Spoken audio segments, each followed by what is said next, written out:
Merci beaucoup. Cette question a été évoquée et discutée à la dernière session du Conseil national de la démocratie. Parce que la visée de la paix des braves, c'est en arriver à la réconciliation de la nation. Ça pourra peut-être conduire à une espèce de dialogue. Quelle est la position de MSP? Nous estimons que le dialogue est une des voies de la résolution des problèmes de nos pays. Parce que dans nos pays, il y a deux voies. La voie du dialogue, la voie qui conduit à mobiliser les armes de l'entente et le dialogue. Mais si cette voie ne marche pas, vous savez très bien ce qui peut arriver, c'est le dialogue des armes, c'est-à-dire la guerre.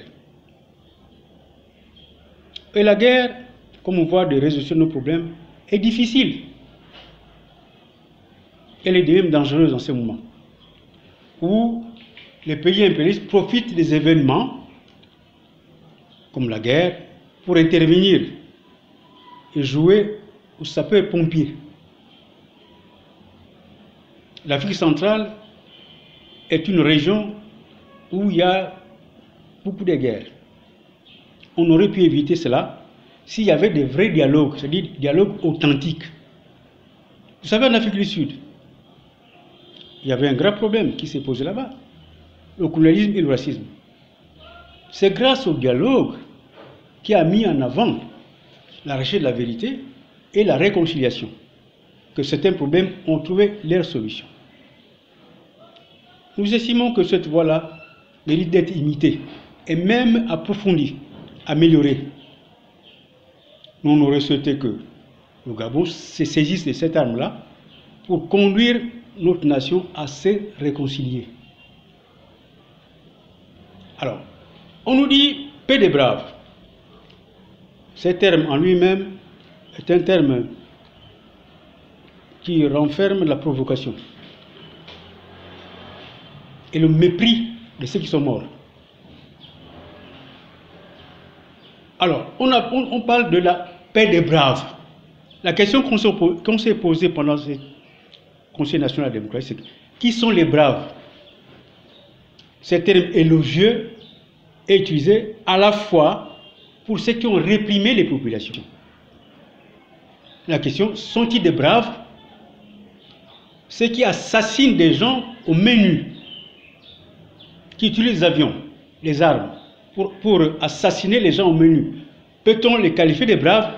C'est une insulte à ceux qui sont morts, et même à la nation qui a perdu ses citoyens. Parce que le terme des braves, comme terme élogieux et de la provocation, est une provocation. Quand on assassine les gens au menu, les auteurs d'assassinat, comme les commentateurs, ne devaient pas être qualifiés d'un terme élogieux de braves. Ce sont des lâches. Ce sont des lâches qui se donnent la force d'assassiner des gens au menu. Maintenant, ceux qui fouillaient la répression, sont-ils encore des braves? Ce terme-là est le condensé de tous les problèmes. C'est un terme qui montre que ceux qui l'ont utilisé ne veulent pas la réconciliation. Parce qu'il provoque les gens et insulte ceux qui ont été victimes du génocide. Moi, j'aurais souhaité qu'il soit à la Cour internationale de justice pour se défendre là-bas comme étant des braves. Ce qui se passe au Rwanda, en Libye, les gens qui reconnaissent leur implication ne disent pas que c'est une lutte anti-brave. Ils disent qu'il y a le tribalisme, le racisme, qui était la source de ces événements-là. Il ne peut pas, n'est-ce pas, positiver ce qui s'est passé comme étant acte de bravoure. Au Gabon, on dit ce sont des braves. Nous n'avons pas été, nous, MSP, n'a pas été d'accord avec à la fois cette formulation et les intentions que visent les auteurs d'une telle formulation. En fait, pour nous, il y a eu plusieurs dialogues. Le premier dialogue, qui mérite le terme, c'est la conférence nationale. À cette conférence, le PDG avait son projet. L'opposition aussi. Et les deux projets se sont affrontés. Et nous sommes arrivés à une espèce de consensus. C'est vrai que notre conférence n'a pas été souveraine. Mais n'empêche que les intellectuels que nous étions sont arrivés à un consensus qui, s'il avait été vraiment appliqué, aurait pu, vraiment, totalement, aurait pu faire avancer le Gabon. C'est vrai que ça aussi fait avancer un peu la conférence nationale, parce qu'il y a des choses qui ont été appliquées. Il n'y avait pas la bonne volonté de ceux qui étaient au pouvoir, qui, au lieu d'appliquer intégralement et de manière continue les actes, ont commencé par les trahir. La première trahison, c'est l'assassinat de Rinjambe. Parce qu'avant, dès là, la conférence, nous avons dit il faut un texte qui protège les participants. Quelle fut notre surprise qu'après la conférence, au lieu que les actes soient appliqués, on a procédé à l'assassinat d'un des grands opposants, Rinjambe. Quoi qu'il en soit, la conférence nationale a eu ses points positifs. On a eu droit à un autre dialogue qui s'est passé à Paris. J'étais partie prenante comme à la conférence nationale. Plus on avance, plus le dialogue perd de sa puissance. À Paris, on devait discuter du contentieux électoral. Mais ce n'est pas cela qui a été discuté. On a noyé le contentieux dans un terme général, discutant sur les problèmes électoraux.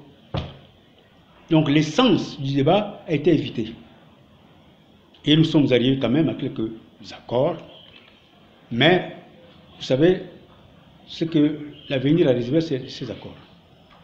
On a eu encore un autre dialogue d'Arambo. Là aussi, voilà.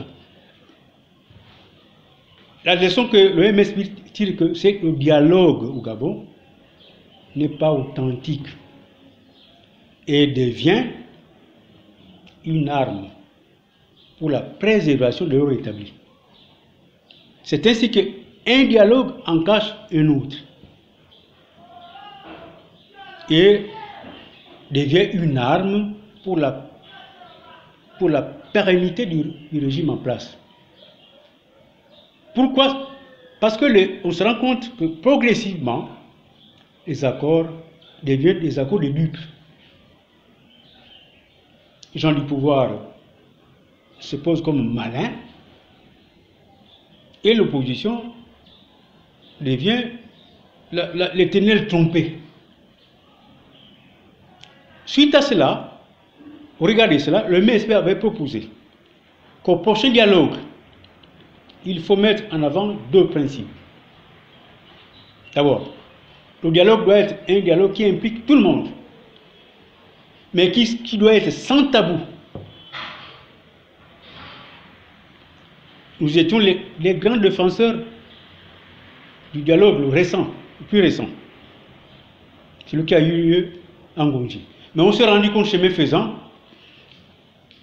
que s'il peut avoir pendant cette rencontre, cette messe, tous les participants, mais le dialogue ne va pas se tenir sans tabou. Il y aura beaucoup de tabous. Alors, dès qu'on s'est rendu compte que c'est un dialogue avec tabou, le MSP ne s'est pas présenté pour ne pas être responsable de cet échec. Et il n'y a plus cet affrontement qu'exige le dialogue. Deux projets qui s'affrontent. Et en fin de compte, le dialogue devient une issue sur ce que propose le PDG. C'est-à-dire, au lieu d'être un dialogue, c'est un monologue à plusieurs voix. Donc nous allons progressivement vers les monologues à plusieurs voix. Le PDG propose quelque chose, ses partisans, réels ou supposés, s'y mettent. Quand nous n'avons pas été. Et nous ne serons pas au prochain dialogue. Ils ont au prochain monologue à plusieurs voix. Parce que dès le départ, on qualifie les protagonistes dans notre pays de braves. Donc la lutte au Gabon se passe entre les braves, un peu comme les aînés à la savane qui s'affrontent. On oublie que c'est une lutte de classe, une lutte politique qui oppose l'opposition et la majorité réelle ou supposée. Alors, à chaque fois qu'on a massacré les Gabonais et qu'on s'avance vers l'élection, on appelle à un dialogue, pour ne pas dire un monologue, pour jeter la poudre aux yeux des Gabonais. Si on veut un dialogue, il faudrait en définir la stratégie. Alors, elle commence d'abord par protéger le sens des mots. Un homme brave, ce n'est pas un homme lâche. On ne doit pas appeler brave de lâche. Ceux qui assassinent les gens, avion à l'appui, armes à l'appui, les mains nues, ce sont des lâches. Ils sont braves quand il faut affronter d'autres gens armés.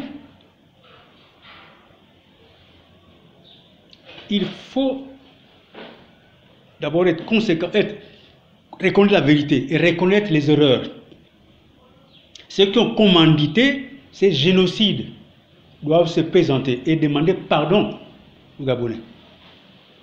Ceux qui ont exécuté cela, on doit les connaître nommément et qui demandent pardon aux Gabonais. Sans quoi, c'est encore une tromperie. On appelait cela démagogie ou tromperie et réconciliation. Au lieu que ce soit vérité et réconciliation. Nous, si on était impliqués, on aurait pu exiger la vérité, la justice et la réconciliation.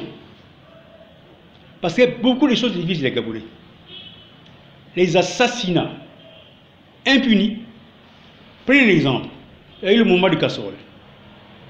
Quelques Gabonais qui passaient là, on m'a appris, ont été assassinés par des braves. Et ces gens-là n'étaient même pas dans le mouvement. Les braves du pouvoir les ont assassinés. Il y en a que ces femmes et enfants.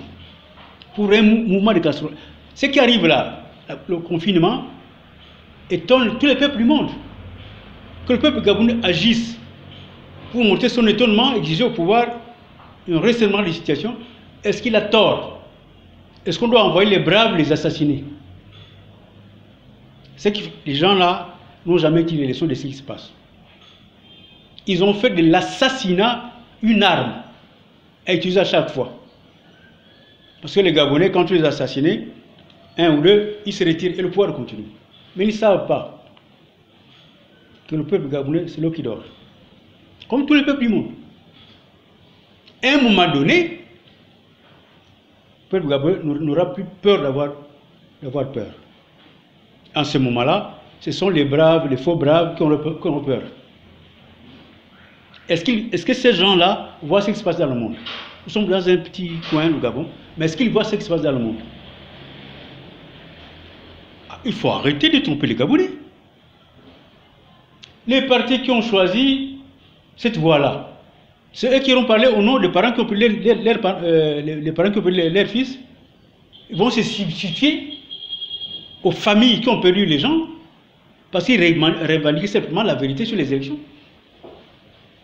Ils auront un peu d'argent. Quand il y aura un dialogue, ils vont représenter ces parents-là et ils se croient à même de parler au nom de toute la nation qui a perdu ses fils. On dit que nous ne sommes pas nombreux et qu'il faut éviter des actions qui conduisent à la perte des vies humaines. Donc, c'est pourquoi l'OMSP estime que il faut arrêter avec les faux dialogues. Il faut arrêter avec les monologues à plusieurs voix.